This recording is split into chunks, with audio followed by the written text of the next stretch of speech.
Қайырлы күн. Бізде бүгін ресторандағыдай күшті болып шығатын ақ күріш дайындаймыз. Ол үшін бізге ең алдымен қызып тұрған табамызға сұйық майымызды құйып, алдын ала жуылған күрішімізді салып, жақсылап араластырып алатын боламыз.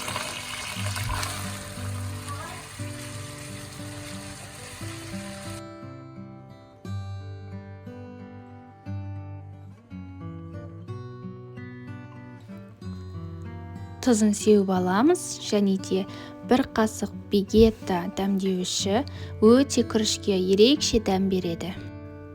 Жақсылап араластырып аламыз.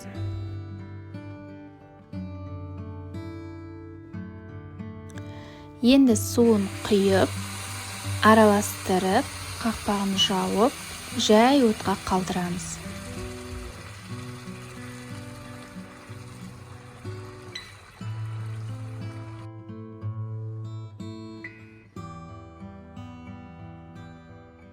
Мінекей, суы тартылғаннан кейін күріштерімізді жақсылап араластырып ортаға жинап, видеода көрсетілгендей етіп үстінен тесіп, жай отта қалдырамыз.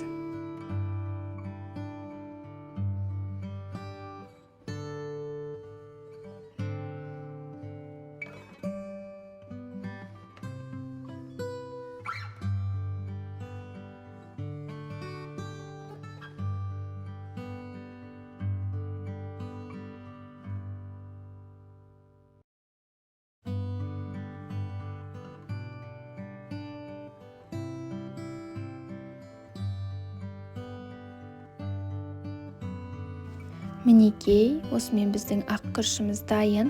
Енді осыны ыдысқа салып, дастарханға қойып ұсына берсек болады.